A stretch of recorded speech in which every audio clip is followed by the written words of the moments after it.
Hello दोस्तों, कैसे हैं आप लोग। Welcome to my new playlist जिसका नाम है यूनिवर्सिटी फिज़िक्स। इसमें आज जो सेकंड लेक्चर है हमारा, इसका टॉपिक है फिज़िकल क्वांटिटीज़ एंड यूनिट्स।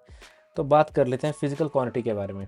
देखिए, जो भी चीज़ हम मेजर कर सकते हैं वो फिज़िकल क्वांटिटी है। जैसे मान लीजिए डिस्टेंस है, डिस्टेंस हम मेजर कर सकते हैं स्केल के थ्रू, या फिर हमारे पास ओडोमीटर होता है गाड़ी में लगा हुआ, तो हम मेजर कर सकते हैं। थर्मामीटर से हम टेम्परेचर मेजर कर सकते हैं, तो वो भी एक फिज़िकल क्वांटिटी है। टाइम है, वॉच से हम टाइम मेजर कर सकते हैं। वेट है, वेइंग मशीन से हम वेट देखते हैं। तो ये सारी चीज़ें फिजिकल क्वांटिटी हैं जिनको हम मेजर कर सकते हैं। अब एक एग्जांपल लेते हैं। मान लीजिए हम रोड पे जा रहे हैं कहीं पे, और साइड में एक साइन बोर्ड लगा होता है कि कोई भी जो हमारी डेस्टिनेशन है वो कितने किलोमीटर दूर है। मान लीजिए हमारे पास लिखा है कि 50 किलोमीटर दूर है हमारी डेस्टिनेशन। तो 50 किलोमीटर क्या है, ये हमारे पास एक फिजिकल क्वांटिटी है। और जो पीछे लिखा है किलोमीटर, इसको हम बोलते हैं यूनिट, क्योंकि हमें पता होना चाहिए कि हम किस स्केल पे इसको माप रहे हैं 50 को। ये 50 माइल्स है या 50 किलोमीटर्स है। मान लीजिए हमारे पास बोर्ड पे लिखा होता सिर्फ 50, तो हम समझ नहीं पाते ये 50 है क्या, 50 किलोमीटर्स है, 50 मीटर है, या फिर 50 माइल्स है। तो पीछे यूनिट लिखा होना बहुत ज़रूरी है, जिससे हमें पता चलता है कि हम किस स्केल पे बात कर रहे हैं। अब सेकंड एग्जांपल लेते हैं। मान लीजिए हमारे पास एक कैट है, हमने इस कैट का मास पता करना है, वेट पता करना है बेसिकली। तो मास जो है एक फिजिकल क्वांटिटी है, हम इसको मेजर कर सकते हैं वेइंग मशीन के थ्रू। तो इसमें मान लीजिए हमारे पास पता चला कि 10 किलोग्राम हमारे पास इसका मास है। तो जो किलोग्राम है, किलोग्राम इसका यूनिट है। अगर यहाँ पे हमारे पास किलोग्राम नहीं होता तो हमें पता नहीं चलता कि 10 क्या है, ग्राम है, किलोग्राम है या टन है। तो पीछे किलोग्राम लिखा होना बहुत ज़रूरी है, ये इसका यूनिट है मास का। टाइम भी हम मेजर कर सकते हैं आवर्स में, सेकंड्स में, मिनट्स में। अब यहाँ पे मान लीजिए हमारे पास लिखा है 10 सेकंड्स। तो ये पूरी की पूरी जो टर्म है 10 सेकंड, इसको भी हम एक फिजिकल क्वांटिटी मानेंगे, क्योंकि हम इसे मेजर कर सकते हैं। और जो पीछे सेकंड लिखा है, इसको हम कहेंगे ये इसका टाइम का यूनिट है।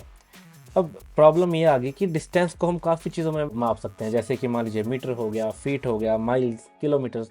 फीट जैसे हम हाइट देखते हैं, वो भी एक तरह से डिस्टेंस ही हुआ ना, लेंथ हो गई। तो इसको हम फीट में देखते हैं। या फिर मास की बात करें, अमेरिका में पाउंड में मापते हैं, इंडिया में हम किलोग्राम ग्राम में देखते हैं। टाइम की बात करें, हम सेकंड्स, आवर्स और मिनट्स यूज़ करते हैं। तो एक प्रॉब्लम क्रिएट हो जाती है कि इतने सारे यूनिट्स में से कौन सा यूनिट ऐसा है जो हम यूज़ करें।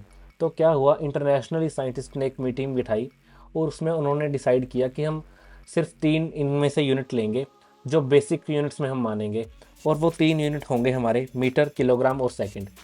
यही यूनिट हम हर कैलकुलेशन में यूज़ करेंगे। ऐसा नहीं है कि किसी कैलकुलेशन में हम सेकंड यूज़ कर रहे हैं तो उसके साथ हम ग्राम यूज़ कर लेंगे, नहीं, तो उसके साथ हम किलोग्राम में ही कोई भी हमारे पास अगर कोई नंबर होगा तो किलोग्राम, मीटर या सेकंड में ही यूज़ करेंगे, ताकि जो हमारी कैलकुलेशन है वो एक बैलेंस तरीके से चलती रहे। तो साइंटिस्ट ने हमें ये 3 फंडामेंटल यूनिट्स हमें दिए, और इनको हम बोलते हैं एसआई यूनिट्स। एसआई मतलब सिस्टम इंटरनेशनल, ये एक फ्रेंच वर्ड है, इसलिए एसआई लिखा जाता है, लेकिन इंग्लिश में हम कहेंगे इंटरनेशनल सिस्टम ऑफ यूनिट्स। इन्हीं को हम फंडामेंटल यूनिट भी बोल सकते हैं, क्योंकि ये बिल्कुल फंडामेंटल हैं, इनको हम आगे ब्रेक नहीं कर सकते, एरिया बना सकते। जैसे लेंथ इंटू लेंथ तो एरिया बन जाता है, लेकिन लेंथ से छोटा कुछ नहीं है। ये हमारे पास फंडामेंटल यूनिट्स होते हैं जिसको हम आगे ब्रेक नहीं कर सकते, जो कम से कम हमें यूज़ करने ही पड़ेंगे कोई भी कैलकुलेशन करने के लिए। हमारे पास सिर्फ ये 3 फंडामेंटल यूनिट्स नहीं होते, हमारे पास टोटल 7 होते हैं। और वो 7 कौन से होते हैं? Length, mass, time, electric current, temperature, amount of substance and luminous intensity. Luminous intensity मतलब क्या होता है? किसी भी चीज़ की ब्राइटनेस कितनी है। और अमाउंट ऑफ सब्सटेंस तो आपको पता ही है कि जब भी हम नंबर्स की बात करते हैं तो हम मोल यूज़ करते हैं। टेम्परेचर के लिए हम केल्विन यूज़ करेंगे। इलेक्ट्रिक करंट के लिए हम एम्पियर में मेजर कर सकते हैं। हम ये सारे जो हैं यूनिट्स, इनको आपस में एक दूसरे से मल्टीप्लाई डिवाइड करके एक न्यू यूनिट क्रिएट कर सकते हैं, और उनको हम बोलते हैं ड्राइव्ड यूनिट्स। ड्राइव्ड यूनिट्स क्या होते हैं कि जो हमारे पास फंडामेंटल यूनिट्स हैं उन्हीं को हम मैनिपुलेट करके एक न्यू यूनिट क्रिएट करते हैं, उसको बोलते हैं ड्राइव्ड यूनिट्स। एग्जाम्पल के तौर पे मान लीजिए हमारे पास स्पीड है। स्पीड का फॉर्मूला क्या होता है? स्पीड का फॉर्मूला होता है speed is equal to distance upon time. इसमें क्या है कि डिस्टेंस, हमें पता है कि डिस्टेंस तो हम मीटर्स में देखते हैं और टाइम हम सेकंड में देखते हैं। तो जो स्पीड है, स्पीड का हमारे पास जो यूनिट आ गया वो आ गया मीटर पर सेकंड। ये एक डिराइव्ड यूनिट है। ये हमने डिस्टेंस और टाइम को यूज़ करके एक न्यू यूनिट क्रिएट किया, जिसको हम बोलेंगे डिराइव्ड यूनिट। एक्सेलरेशन का एग्जांपल ले लेते हैं। एक्सेलरेशन मतलब होता है टाइम के हिसाब से स्पीड कितनी चेंज हो रही है। एक्सेलरेशन का फॉर्मूला होता है स्पीड अपॉन टाइम। तो स्पीड हमने अभी कैलकुलेट किया था, स्पीड होती है मीटर पर सेकंड, और नीचे हम सेकंड लिख देंगे, टाइम लिखा है हमने फॉर्मूला में। तो हमारा जो यूनिट है न्यू वो बन जाएगा मीटर पर सेकंड स्क्वायर। एक्सेलरेशन का जो यूनिट है वो एक डिराइव्ड यूनिट है। ये हमने फंडामेंटल यूनिट्स को यूज़ किया और एक नया यूनिट बनाया जिसको हम बोलेंगे डिराइव्ड यूनिट।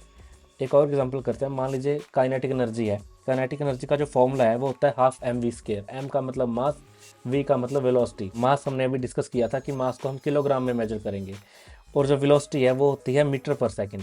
तो जब कैलकुलेशन करेंगे तो हमारे पास जो इसका न्यू यूनिट बन जाएगा वो बन जाएगा किलोग्राम मीटर स्क्वायर पर सेकंड स्क्वायर। इसको हम शॉर्ट फॉर्म में जूल भी बोलते हैं। ये होता है काइनेटिक एनर्जी का यूनिट। लेकिन ये यूनिट डिराइव्ड यूनिट है क्योंकि हमने इसको फंडामेंटल यूनिट्स की हेल्प से डिराइव किया है। आज हमने बात की फिजिकल क्वांटिटी के बारे में कि ये क्या होती हैं, ऐसे यूनिट्स के बारे में कि साइंटिस्ट ने क्या यूनिट्स हमें दिए, फंडामेंटल यूनिट्स कि कौन से 7 फंडामेंटल यूनिट्स होते हैं जिनकी हेल्प से हम डिराइव्ड यूनिट्स कैलकुलेट करते हैं, फाइंड करते हैं। तो आज के लिए इतना ही। अगर आपको वीडियो अच्छी लगी लाइक करें, इस चैनल को सब्सक्राइब करें और अपने दोस्तों के साथ भी शेयर करें ताकि मेरा भी कॉन्फिडेंस बढ़े और मैं ऐसी वीडियोज़ आपके लिए लाता रहूँ। Thank you.